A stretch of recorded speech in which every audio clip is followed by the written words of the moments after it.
This story, it's so much bigger than just one person. We're really diving into a whole system of power, of privilege, and this incredible decades-long fight for the truth. So let's get into it and try to understand the Epstein network. Okay, let's get one thing straight right off the bat. This is not a whodunit. We know who the main perpetrator was. The crimes, they're not really in question. The real mystery here, well, it's something way bigger and, frankly, a lot more disturbing. So, the real questions, the ones that just hang over this whole thing, are how and who else, right? I mean, how did this go on for so long, pretty much out in the open? And who else was part of it? Who was helping, or at the very least, looking the other way? That's what we're going to unpack. All right, let's tackle that first big question, the how. Because, this was never ever just about one guy's horrific actions. It was about the entire machine that was built around him to make sure he'd never face real consequences. So, how does it happen? How does someone like that, a convicted sex offender, accused of trafficking children, just keep going for decades? Well, it's a toxic cocktail, really. You've got staggering wealth, which buys you the best lawyers money can find, and then you have this sprawling network of powerful connections. That network gave him a kind of shield, this veneer of respectability that kept people quiet. So, what did this operation actually look like on the ground? Let's peel back the layers and look at the key players and just the mechanics of how this whole criminal enterprise worked. And this is where you see this insane split personality. On the one hand, you have the public image he carefully crafted, this brilliant financier, a hedge fund genius, a big-time donor to science.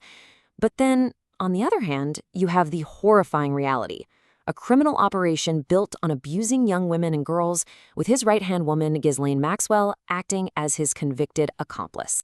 And the whole thing was set up to be incredibly complicated, and that was on purpose. The operation was spread out everywhere. New York, Palm Beach, a ranch in New Mexico, even his own private island in the U.S. Virgin Islands. This made it a total nightmare for any law enforcement agency to build a single unified case. It wasn't just a lifestyle choice, it was a legal strategy. And all of this leads us to what is, for many people, the absolute turning point in this story. This was the moment the justice system had its chance to step in and do the right thing. And, well, it didn't. It was a failure that many still see as a total betrayal. Think about this.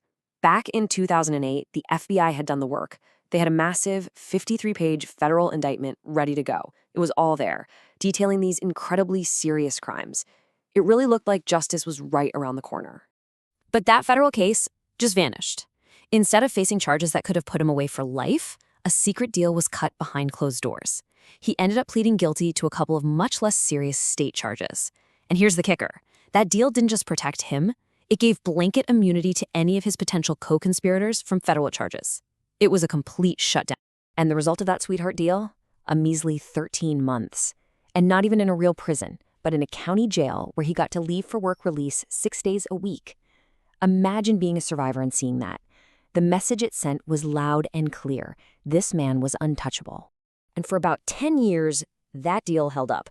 The story went quiet. The case just died.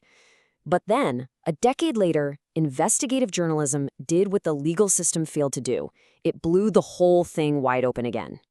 So you had this decade of complete public silence after that 2008 deal. Then, bam, in 2018, the Miami Herald drops its Perversion of Justice series. The reporting, led by the incredible Julie K. Brown, was just relentless. She found the survivors who had been silenced, she exposed the secret deal for what it was, and the public outrage was so intense that federal prosecutors in New York had no choice but to open a new case. And this is so important. The reporting completely changed the conversation. It wasn't just about Epstein's crimes anymore. Suddenly, the focus was on the deal itself. People started asking the essential question: who was this deal really meant to protect? This renewed pressure kicked off a crazy chain of events. We're talking a new arrest, a really shocking death, and ultimately, a trial that everyone had been waiting for, the one for his #1 accomplice. And man, things started moving fast. July 2019, Epstein gets arrested on new federal charges. Then, just a month later, he's found dead in his jail cell. With him gone, all eyes turned to Ghislaine Maxwell. She was arrested in 2020, And her trial basically became the trial Epstein never faced. And finally, in December 2021, the verdict came in: guilty. She was sentenced to 20 years. And look, while Epstein himself never faced a jury, getting this conviction against Maxwell was absolutely huge. It was a landmark moment for the survivors. It proved that maybe, just maybe, accountability was possible, even inside this world of power and protection. But the story doesn't stop there. It can't. Because as we've said from the beginning, this was never just about one or two people. It's about the entire system that let it happen for so long. And that web is still being untangled. Even now, we're still getting new information from things like the flight logs from his private jet or his infamous Black Book of Contacts. And you also have court documents being unsealed and new lawsuits from survivors that are naming names and forcing some really powerful people and institutions to pay up. So now the focus of the fight has really shifted. For the survivors, it's not just about getting justice for what Epstein or Maxwell did. It's about holding everyone who was part of this accountable. The lawyers who made the deals, the staff who facilitated the abuse, the powerful friends who looked the other way. It's about taking down that entire ecosystem that gave them cover. And that leaves us with a really tough fundamental question, doesn't it?